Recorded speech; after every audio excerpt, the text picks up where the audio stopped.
O resultado das pesquisas de intenção de voto dessa semana estavam sendo muito aguardados em São Paulo. Resta saber como que os eleitores reagiram ao debate do último domingo, onde Pablo Marçal foi vítima de uma cadeirada de Datena.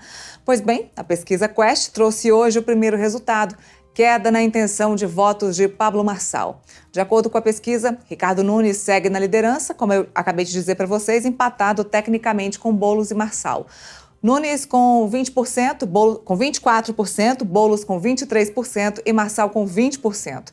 Já o apresentador José Luiz Datena subiu 2 pontos percentuais e assumiu a 4ª colocação. Para analisar o resultado da pesquisa, eu converso hoje com o cientista político Eduardo José Green. Oi, Eduardo, muito boa tarde. Obrigada pela participação aqui no Boletim.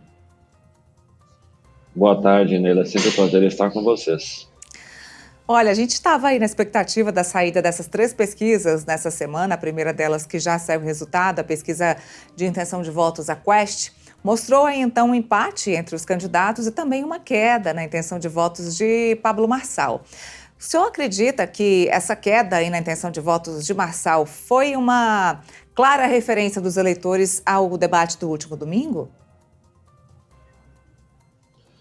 Eu acho que não apenas do debate do último domingo, mesmo antes do episódio da cadeirada, Pablo Marçal já vinha demonstrando uma queda nas intenções de voto da população.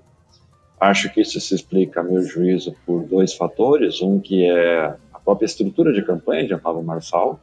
Ele não tem tempo de TV, ele não tem recursos financeiros e ele tentava reproduzir um fenômeno que deu certo nas eleições de Bolsonaro em 2018, que era a lacração nas redes sociais, os cortes feitos em debates. Isso, ao que parece, já vinha se mostrando insuficiente, até porque Pablo Marçal virou alvo de críticas de todos os demais candidatos, sem condições de se defender, porque ele não tem tempo de TV, ele não tem recursos para fazer mídia.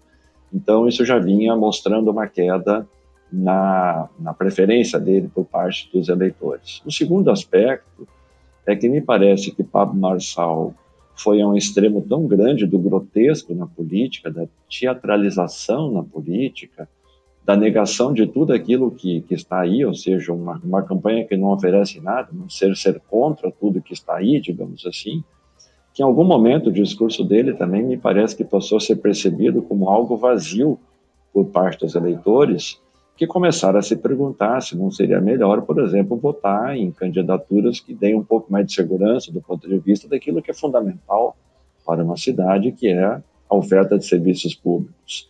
E nesse sentido, então, me parece que os eleitores passaram a normalizar um pouco a escolha que já vinha se demonstrando. Ou seja, o que eu quero dizer com isso? Marçal vem, a meu juízo, num processo de queda. Não é uma queda abrupta, mas um processo de queda que vem se mostrando sistematicamente, pesquisa após pesquisa.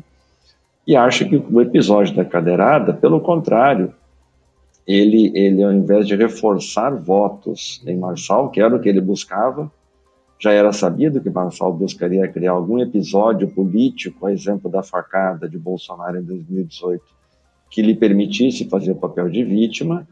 Primeiro, eu acho que ele exagerou no papel de vítima, porque não houve nada que fosse tão significativo, me parece, embora evidentemente qualquer agressão física é condenável numa democracia. E em segundo lugar, Pablo Marçal não conseguiu gerar o efeito esperado, porque a população parece que humanizou muito mais o voto de Datena. Em qual situação? Quando alguém se sente tão ofendido como naquela situação, a reação parece natural ou espontânea, pelo menos é o que as pesquisas parecem ter capturado. Então, por esse conjunto de fatores, me parece que Pablo Marçal começa a enfrentar agora a realidade dos próprios limites da sua campanha. Limites estruturais, limites financeiros e limites da falta de proposta política, o que tanto ele um candidato que, a meu juízo, ainda vai ter um percentual significativo de votos, mas me parece que num processo já de queda, e eu não vejo condições de Marçal criar algum fato político que possa fazer ele recuperar de um novo protagonismo que ele teve durante um momento um flash da campanha, digamos assim, que fez ele aparecer como uma alternativa que poderia ser crível. Então, acho que a pesquisa, bem, a despeito de não capturar todo o efeito da cadeirada, porque ela se deu só em 2 dias após o episódio, mas ela aponta para uma tendência já de queda que a gente vinha observando nas pesquisas anteriores. Interessante, Eduardo, porque nessa pesquisa Quest mostra também que Datena subiu e que agora ele está em quarto lugar aí nas pesquisas de intenção de voto e mostra também Nunes e Boulos empatados tecnicamente.